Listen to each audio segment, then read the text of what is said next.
Can I just say, I fucking hate Charlie. Babe should have withheld sex for a long while. He did this throughout the series, withholding information from Babe until he had no other choice but to disclose it. Honestly, trash boyfriend behavior. This series is so hyped up, then episode 13 came and it's so underwhelming. The ending was so rushed. And it's not even because 13 episodes is not enough. They could have made this good with 12 episodes and wrapped everything up. There's just so many characters, and I understand that they wanted to provide everyone screen time, but if that's the goal, they could have settled with 14 episodes and tied everything up properly. I think I need a disclaimer here. I've ranted so much about this show. People might think that I don't like it, but I love it. That's why weeks after the ending of the series, I'm still talking about it. Another disclaimer, never read the novel, and I'm of the opinion that even though this is an adaptation, it should hold up on its own. The production cannot assume every viewer read the novel, and if I need to read the novel before or after watching just to figure out what the hell is going on with this show, then I think the production failed. So I came into this really not knowing a whole lot about the plot. I know it has cars and there is racing. I'm a big fan of Initial D, so sign me the fuck up.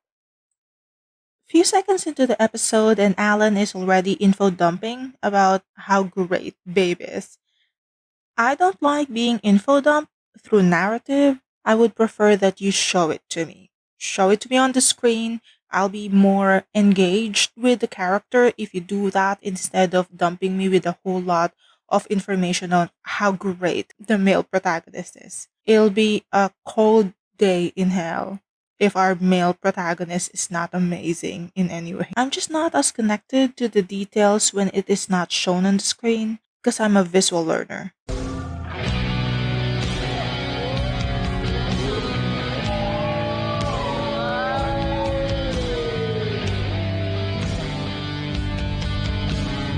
A minute in, there's already a locker scene as an introduction to the main character, Pit Babe.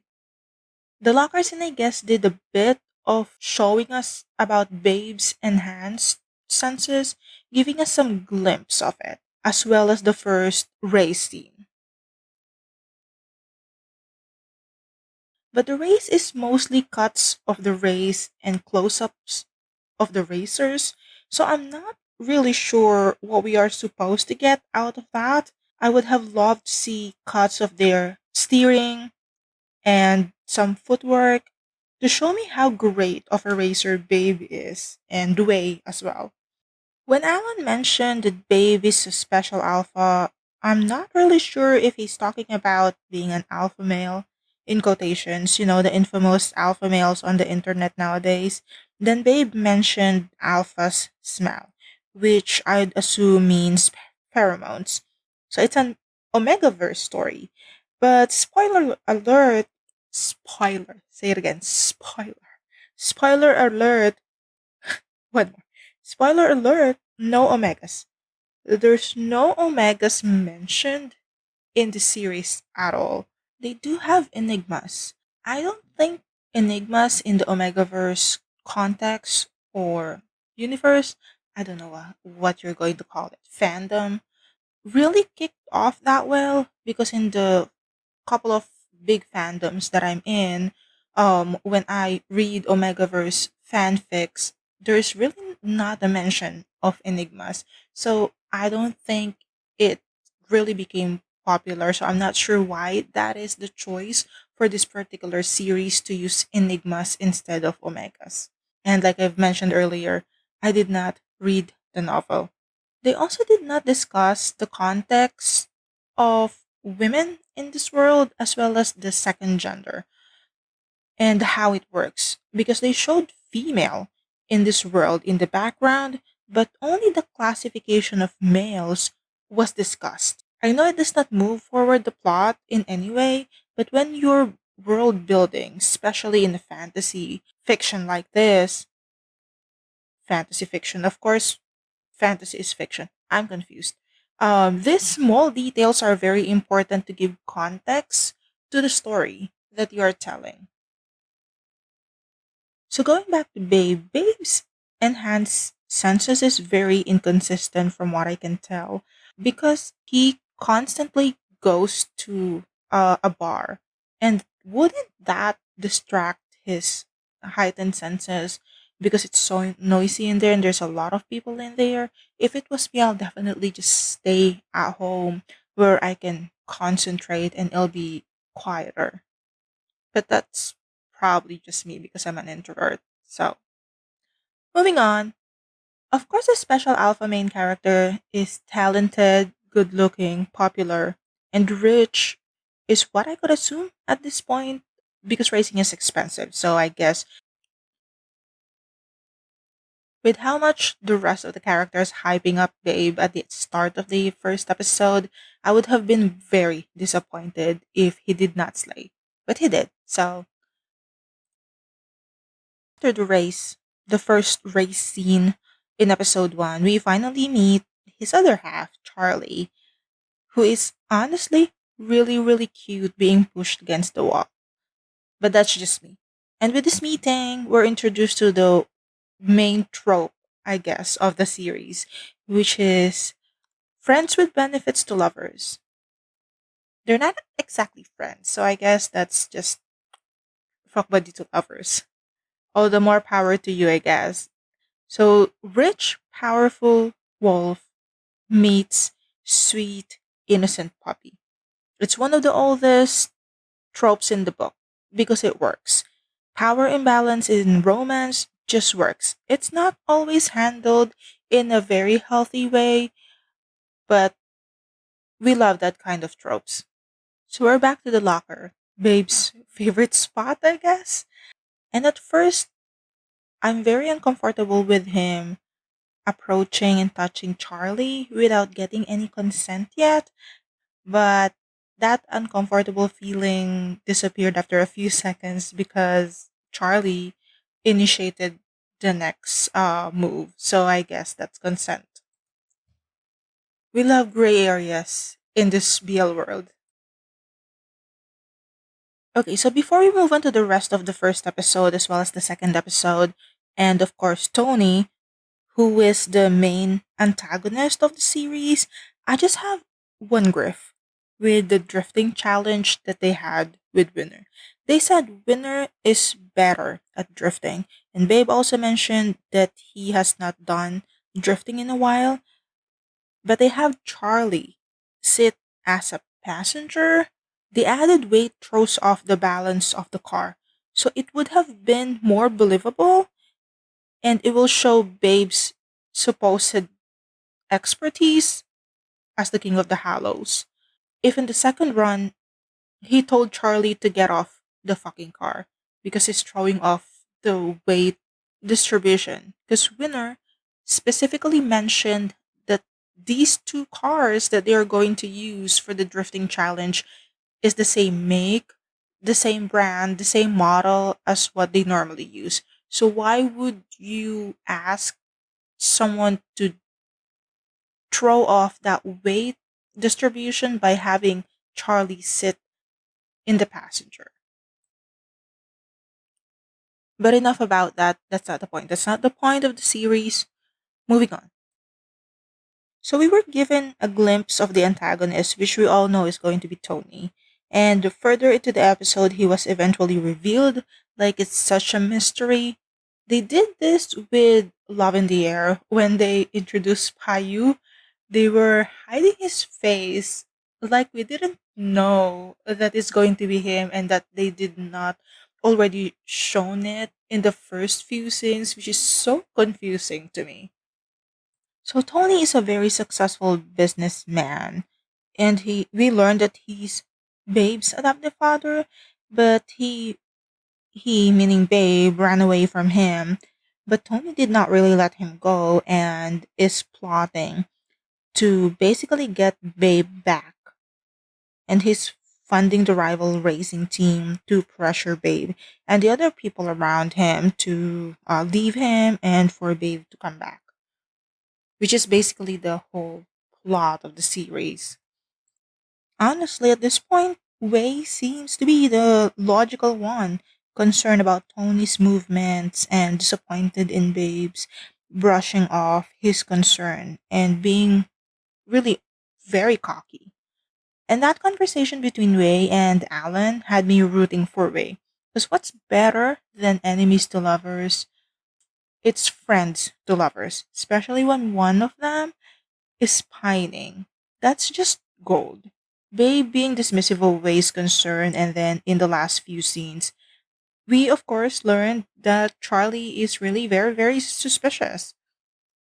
And I get it. It's probably not Way, but Babe's coping mechanism or defense mechanism that he does not want to be affected by Tony, but it is just very careless. And for the next episode or two, I am on Way's side, being sus as fuck. Because Charlie is sus. He's very sus. And then finally, we meet Jeff. At first, it's just a glimpse of him meeting with Charlie in the cafe, and then we meet him the following episode, applying for a job as a mechanic in the ex Hunter garage. I know there's supposed to be a big age gap between Alan and Jeff, but seeing them in frame together, I can't really tell. I can't see the age gap. In the first few scenes of Jeff with Alan, their interaction really reminded me of Milk. If you're familiar with Milk from Choco Milkshake, can't talk today. So with the introduction of Jeff, this is the first time I think that Babe saw Charlie interact with anyone else outside of him. And I know we're 2 episodes in, but Babe does not really know anything about Charlie outside of the context of their arrangement. So I guess he's surprised that Charlie actually talks to other people. Yes, Babe, unless the two of you are attached 24/7, Charlie probably talks to other people. And of course, Nort's teasing triggered a jealousy act from Babe, which is I don't know how suspicious Charlie is, but you don't throw stuff at people. Okay, babe. But of course, this is a very short lived conflict because Babe brought Charlie to finally choose a car after he won the fight in the gym against Kim. And can I ask when is Winner ever going to live up to his name? Because he's been taking so much else at every turn from everyone, even his own teammate. เข้าใจปะเฮ้ย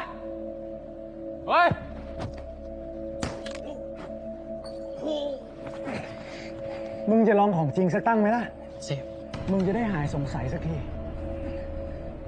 มึงปล่อยกูดิบอยมึงจะเอาจริงอะไรกับกูวะเราทีมเดียวกันปะต้องช่วยเล่นงานในเบฟดีวะถูกปะ This series is doing my son Pop dirty. Justice for Pop, honestly. Okay, so next to the garage, we're supposed to be rooting for Charlie finally getting Babe's trust, enough to be given Babe's favorite car. But all I can see is how devastated and heartbroken Way is seeing all of this play out before him. And Babe's such a shit best friend, honestly. They're supposed to have known each other a long time, but you can't even tell there's something wrong with your best friend, even if he don't know the full context. You would assume he'll know something is wrong and that his friend is hurting. Because Wei can read Babe so easily. He probably knew how special Charlie is going to be to Babe even before Babe realized and acknowledged it. And maybe some of it is because of Wei's special ability. But I don't think that's the case. He just knows Babe so well. He's been with him a long time. So, Way warning Charlie off, I'm all for it, honestly. It's so ironic how Charlie's first appearance is wearing a face mask, given how distracted I was with his lips during the first few episodes. And I mean, distracted and not even in a good way. Anyone ever noticed Charlie's habit of pinching his lips together when he's not speaking? When he's just looking at Babe or just standing there? He has a habit of pinching his lips together that is so distracting. And I'm not sure if that's an artistic choice, like an acting choice, or if that's just a Pooh thing.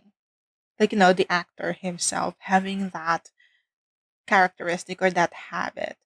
But it's very distracting, and it's not anything against Pooh. This is just a me thing because I have a habit of hyper fixating and focusing on certain details, and it makes it very distracting for me for the next few episodes until I can get over it. So, New Day, same shit. So Kenta was sent to put pressure to Alan in turning over Babe. So of course this put a lot of stress in Alan not only to protect Babe but also to protect the team. Alan of course confided to Jeff about all of his worries about the funding, the sponsorship for the racing team. By the way, I got something to tell you. Come closer. So we're not talking about Charlie in an apron. Just in case anyone asks, we are not going to acknowledge that and their endearment of calling each other Papa and Mama. Because I just cannot deal with that cringe. Okay? Okay. Thank you so much. Okay, so going back, Babe finally opened up to Charlie about his past, especially his experience living as Tony's adoptive son, which is honestly, through all of the series, is one of the worst betrayal I think of Charlie, having Babe open up to him like this when he basically know already the history that Babe had with Tony. And honestly, for me, it is heightened with the fact that this is their first kiss because Babe has been very adamant that they're not going to kiss.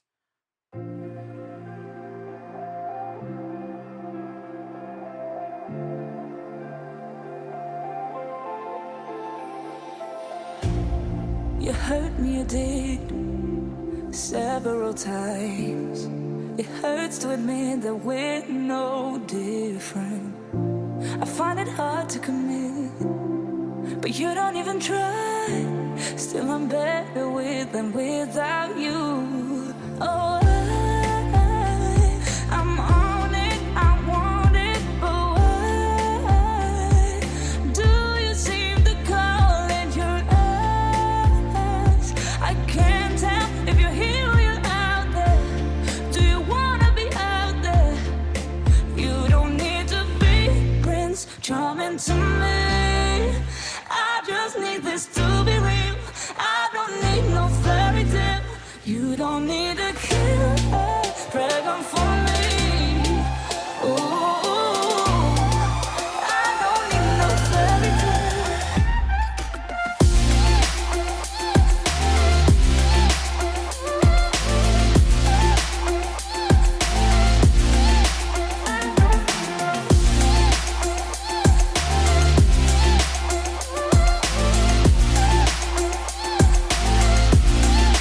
I don't need no. We run and go still every time. Whatever it is, I keep on trying. 'Cause it ain't hard to forgive when you know what it's like. That's why I'm better with than without you. Oh, I'm on it, I want it, but why do you seem to call it your eyes? I can't tell if you're here or you're out there. Do you wanna be out there?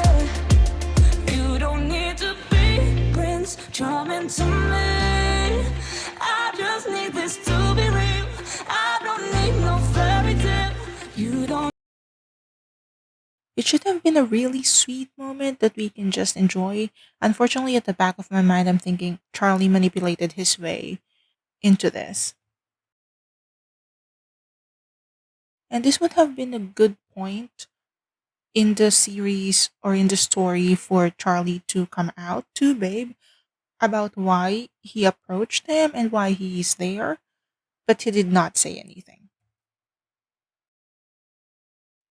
So Jeff gave the idea to Alan to search for someone who's going to sponsor them, someone who has money and can go against Tony, which is of course the competitor, Pete in this case. So they were able to secure that sponsorship, and then North was able to secure evidence of Charlie being suspicious with Jeff.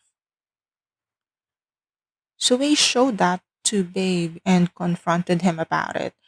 But the way that he worded the latter part of their conversation is really very off putting because until this point, I am in Way's side. Way is very concerned about Babe and the team. That's why he's very protective.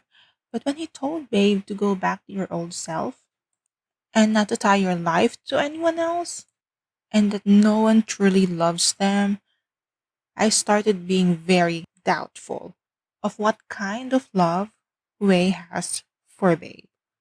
Because that's not how you talk to your friend if you are being a good friend.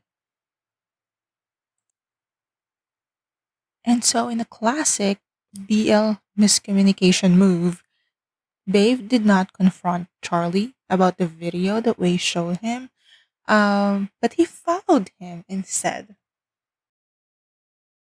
What happens when you follow someone or even eavesdrop on someone? You will hear or see something that is going to reaffirm your doubts. Whatever that is, you're going to misinterpret it unless you talk directly to the person. Everything that you hear or see will probably just add to the misunderstanding and will fuel the doubts. So we proceed to the next race with Babe being very distracted. His emotions are on high alert because of this jealousy with Jeff and all of these doubts that he have against Charlie. So of course he's very distracted, causing an accident in the racetrack. So his car overturned, he was hurt, he needed to go to the hospital. I forgot to mention that we have a very sweet moment with Wei and Babe going to the cafeteria where they normally eat way before. And honestly, with the flashback, Babe is still an asshole to Wei, honestly. How dumb can you get that you are not seeing that this kind of actions are hurting your best friend? I just don't get it. So Jeff and Babe was discussing, Jeff and Charlie was discussing Babe pushing away Charlie, and they were talking about this situation ruining their plan. I honestly couldn't tell if Charlie was just really concerned about the plan and not about Babe turning away from him at this point. And that's very concerning because obviously Babe already formed an attachment to Charlie. I know that at the start, Charlie really is doing this to save Babe from Tony's plan and eventually auctioning him to the highest bidder for his heightened senses as well as his capability of producing special alpha. But rewatching the series, I really couldn't tell at which point Charlie developed any real feeling towards Babe. Is that just me that's confused on what point that happened? Am I just dumb? Which is a big possibility, of course, because sometimes I can't read nuances, unfortunately. Not that there's a lot of nuances to be had in the series, because a lot of the writing are very heavy handed. Honestly, I'm so suspicious of Charlie at this point in the series that I thought he's the one who orchestrated Babe being beaten on the streets before the race. And you couldn't blame me really because he's just magically there. Okay, so fast forward, Babe is throwing a tantrum because Jeff is the one tuning his car. He walked out and Charlie was there, which is another good opportunity for Charlie to say something about his relationship with Jeff, to come out, at least come clean with that part. But he didn't. Fast forward to the race, and Babe got hurt. And of course, it's very important to the narrative that Charlie is the one who saved him from a burning car.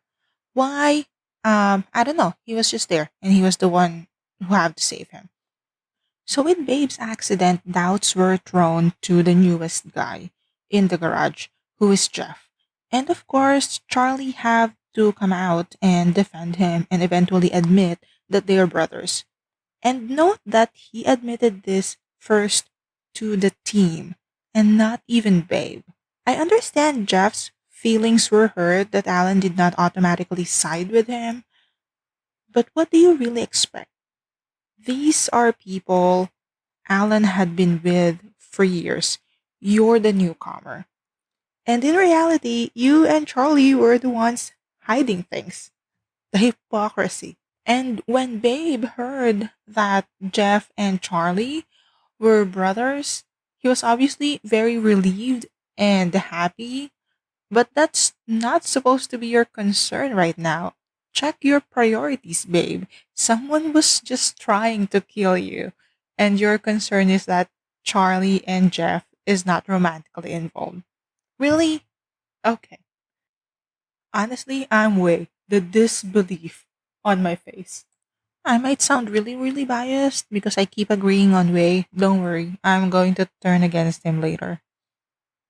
So of course, Babe forgave Charlie and they are back together.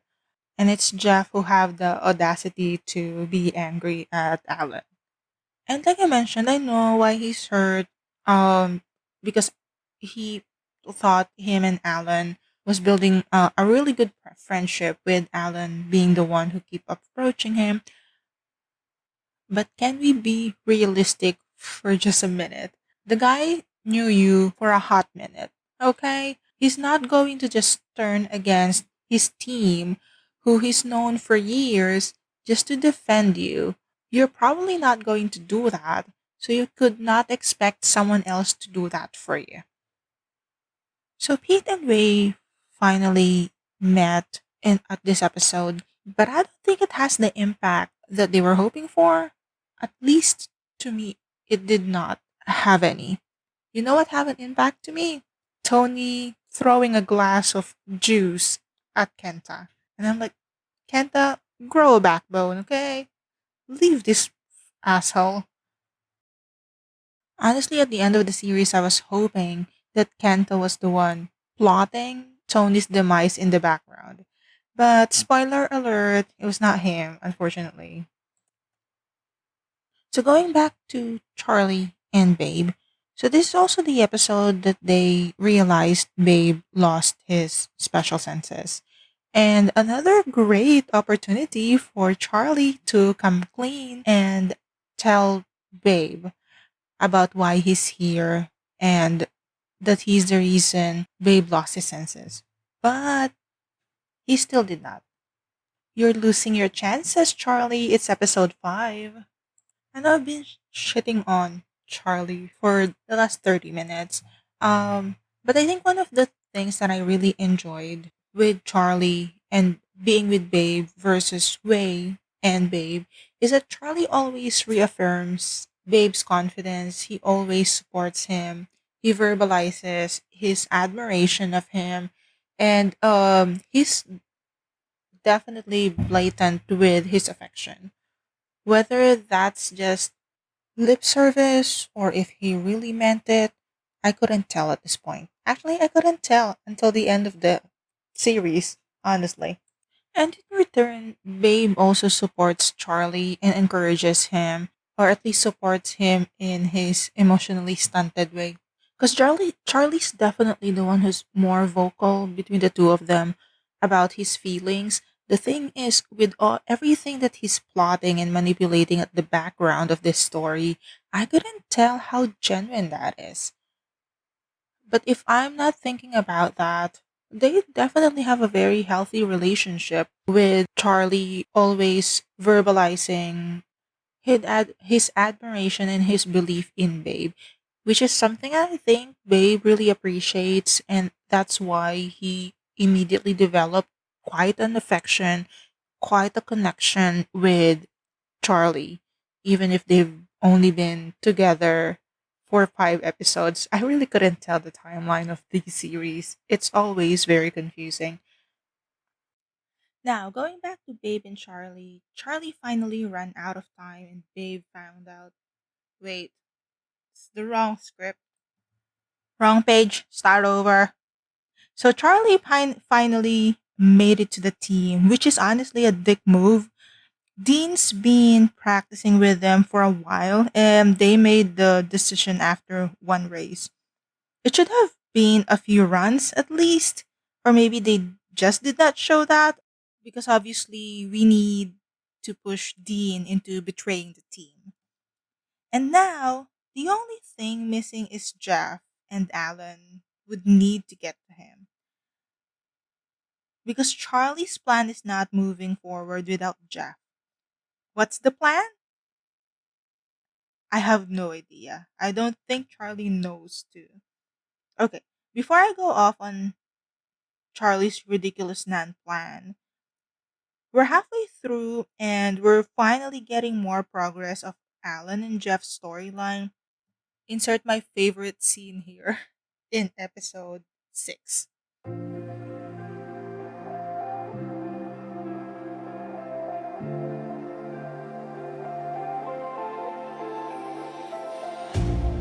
You hurt me, you did, several times. It hurts to admit that we're no different. I find it hard to commit, but you don't even try. Still, I'm better with than without you. Oh, I'm on it, I want it, but why do you seem to call it your eyes? I can't tell if you're here or you're out there. Do you wanna be out there? You don't need to be Prince Charming to me. I just need this to be real. I don't need no fairy tale. You don't need to kill a dragon for me. Ooh, I don't need no fairy tale.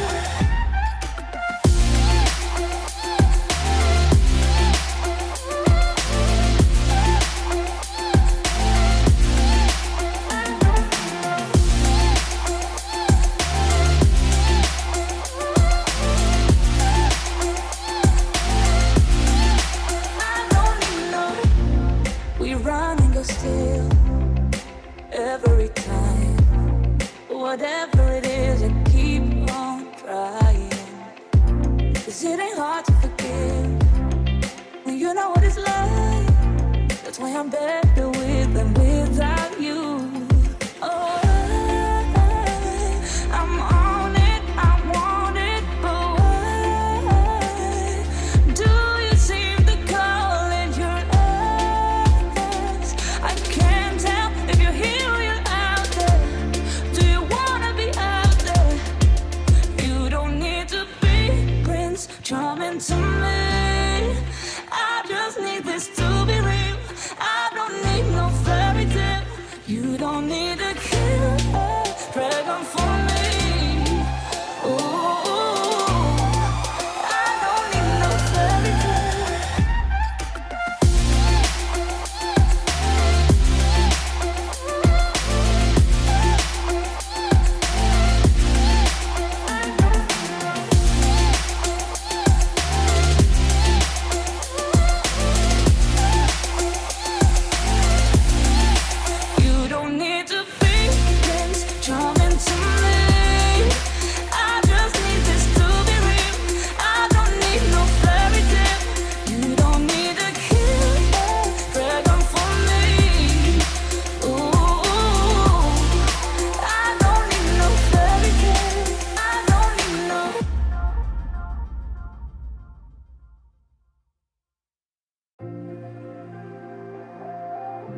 You hurt me, you did, several times.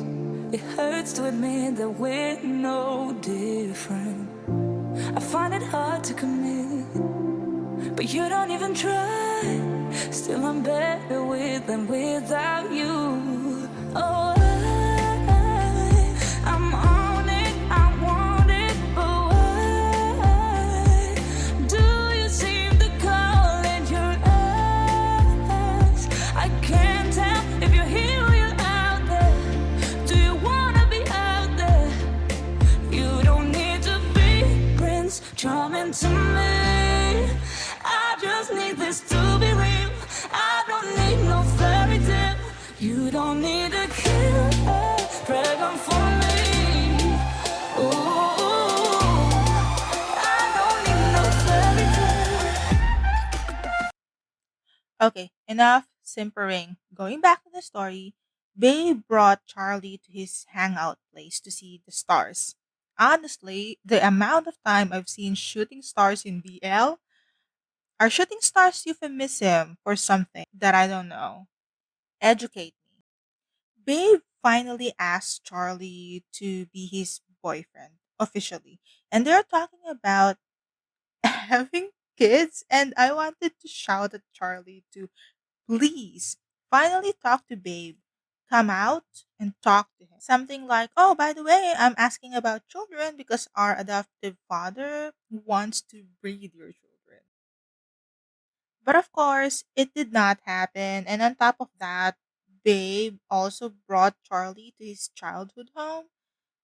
Babe showed Charlie a very vulnerable part of him. Eventually introduced him to the team as his boyfriend. So of course, shit's about to hit the fan. First, with Ray. I understand and sympathize with Ray being hurt about Babe's relationship with Charlie, but at the same time, I disagree with how he views his friendship with Babe and seemed to hold it against Babe. It was your choice to stay in that friendship and give your love to Babe. And yes, we can at least expect Babe to have goodwill towards you, and he obviously holds Way in high regards. But you can't begrudge Babe for not returning the same type of love. Babe said Wei made him feel that he's not worth of love. At this point, I lost all affection with Wei because you're supposed to be supporting your friends, lifting them up, not taking them down, and making them feel like shit about themselves. I don't care how much you're hurting, it's not an excuse to bring your best friend down with you. And another question that I have is what was Alan doing through all of these? He was supposed to be their mentor. Didn't he know that Wei was saying all these things to Babe? Like, what the hell? I know they're pushing Pete Wei, but I don't feel it in their scenes. And I've seen clips of Ping and not outside of the series, so it's definitely not the chemistry. It's how their characters are written, and that makes the interaction dull and very uncomfortable, or they just don't have enough scenes together to get to this point. And now going back to Babe and Charlie. Charlie finally ran out of time, and Babe found out that he's one of Tony's adopted sons. If I was Babe, I will sucker punch him in the face just for good measure, but that didn't happen. Charlie, you have 7 episodes to come clean. You have this coming. I still don't understand what the plan was, but it should have been better than this. You know shit's about to go down because Jeff warned you about these visions. You should have be touching up on the plan. It's obviously not working out. With Babe being very devastated about Charlie's betrayal, Ray, of course, wanted to take advantage of the situation, and I'm like, Ray, get lost, go back to Pete. Babe does not need your kind of friendship right now because we all know he has motives.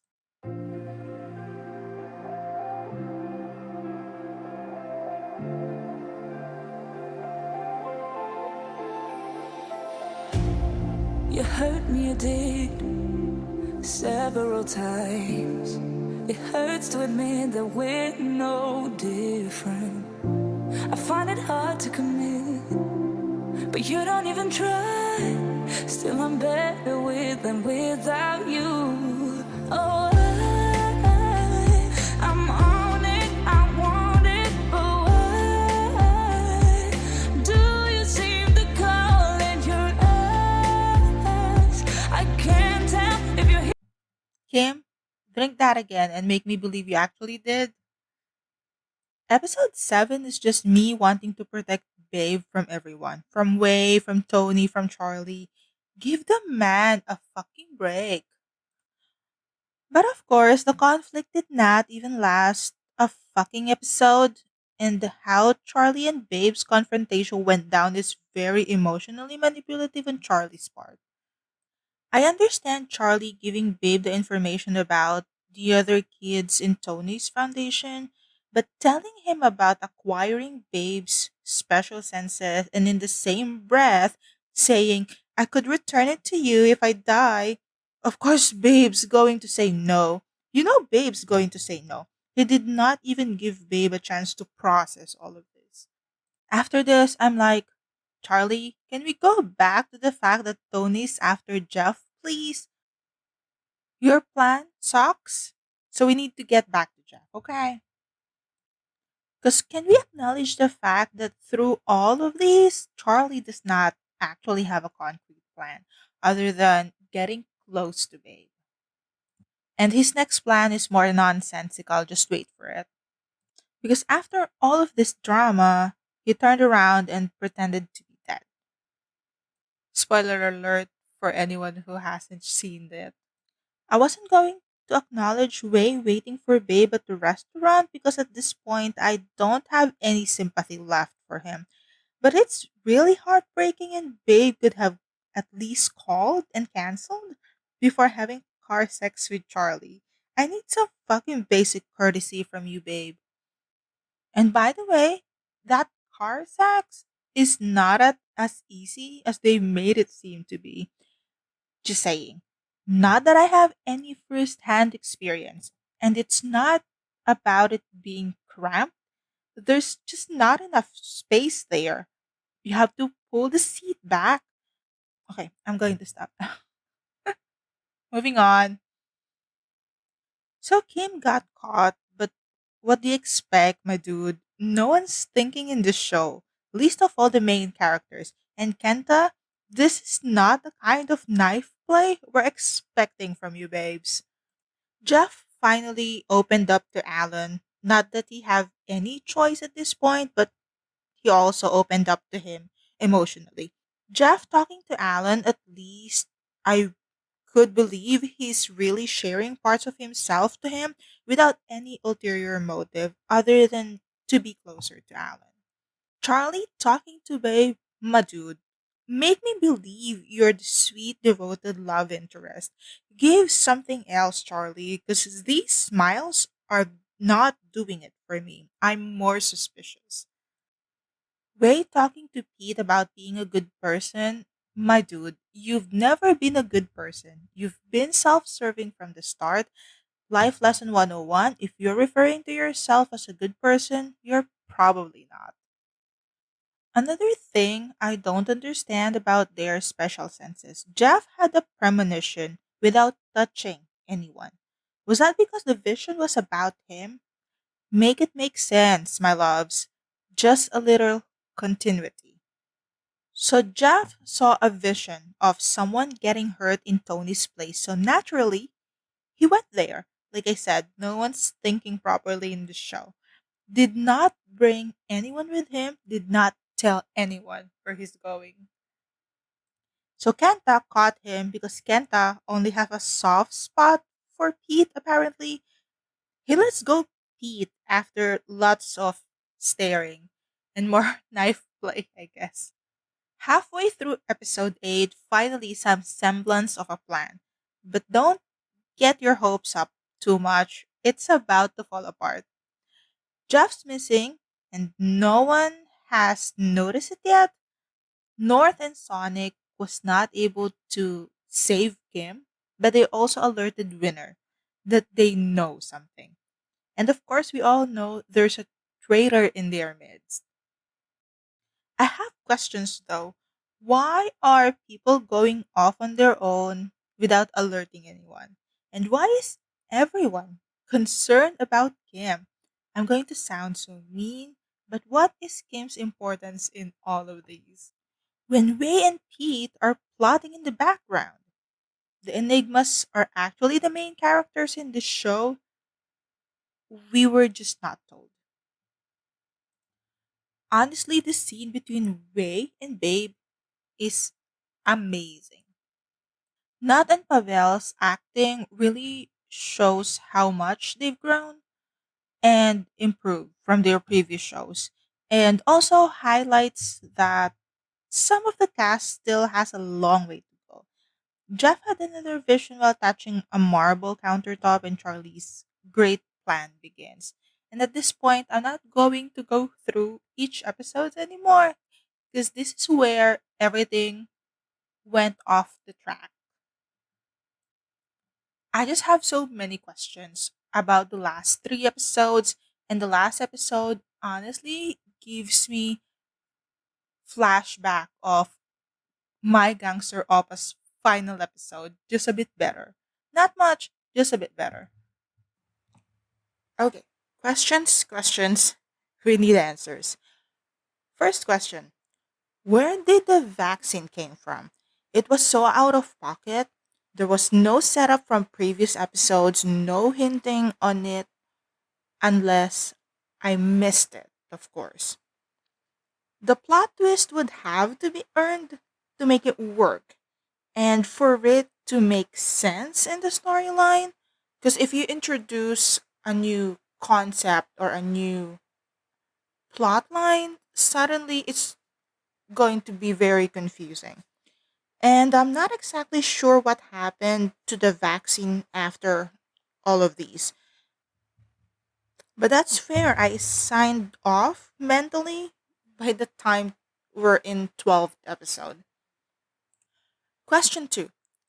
Pete and Kenta. Does it have to be romantic? Just asking. Because I understand the need for the backstory, but it will work the same way if it was platonic, especially since it was not resolved in the present timeline. Where were you going with that? Explain yourself. Question How many questions are we? Question 3. What was the sense of pretending to be dead when the danger just transferred from Babe and Charlie to Jeff? What will happen to my baby Jeff? What will happen? Who's going to save him? Oh, yeah, Alan. But, we can't always rely on Alan since he always seems to be so out of the loop. No one gives him any information. And then, question 4. What was the need to wait until the last episode for Charlie to reveal himself to Babe? The purpose of staging his death was to make Tony believe that there's no one else that has the heightened senses. Babe lost it to Charlie, now Charlie's dead, which is the reason for my previous question. What happens now that Jeff's the most valuable alpha? If all these goes wrong, it won't be Charlie sacrificing his life. It'll be Jeff or Alan trying to protect Jeff. Um okay. Got sidetracked. What was my question? So now that Tony believes that Charlie's gone, there was no need to hide the truth from Babe until the very last minute. The only result was Babe is suffering the loss of his partner. And with Charlie only coming back to Babe last episode, there was no time to resolve the resulting conflict of Charlie lying again and Jeff helping him stage it. Because you bet there should be conflict. Your partner pretended to be dead for God knows how long. You're not just going to return and everything's suddenly okay because you turned out to be alive. Hell no. Beg for forgiveness. Beg for my forgiveness. Get on your knees and then beg. Then I'm going to think about it. Charlie's character did not suffer much consequences with his actions, and there was also no character development for him. I was thinking Jeff should have been the one killed instead of Wei, or at least seriously hurt as a result of his plan. Because Wei dying does not really have an effect on Charlie, it's more on Babe and Alan. And honestly, Babe already went through the ringer this series. Does he really need this as well? All in all, um, really love the show. Really great premise. I just hope Kenta grew a bit of a backbone earlier and that he had more knife play scenes with Pete. Because you can't just leave it there. We need more Kenta and Pete. And when it comes to the characters, my favorite characters would have to be Babe, Wei, and Jeff. They are the ones who had so much development throughout the series, so they make the story more interesting, especially Wei. Not saying that the other characters and actors are not good. There's going to be characters that really did not need change or development in a story like Alan, for example. His pretty solid character from start. There was no need for any personal transformation whatsoever. Charlie, on the other hand, should have changed and developed in this, but did not. He lied and kept secrets all the way and did not seem to face any consequences for it, and did not really learn anything or grow at the end. I think his character should have been written a bit better than this. Now, Jeff's character change was the one that's really relatable and realistic.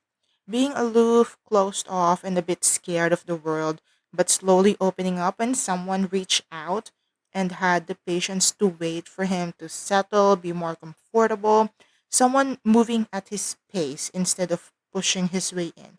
Alan's maturity really helped with that, and the age gap made sense. So I really love their dynamic. Babe, well, Babe deserves better, is all I can say. But I'm a fan of torturing main character and putting them through hell. So the series is definitely on brand. So that's really everything that I have to say about the series. And if you found this video and you're still here after, I don't know, almost an hour, I'm not sure how long this is going to be, then you're probably consuming too much Pit Babe content. My loves, but same. We'll see each other in hell, I guess. It'll be a party. If you're still here up to this point, comment down below Mama Bear or Papa Bear. Okay, so that's it from me. Bye.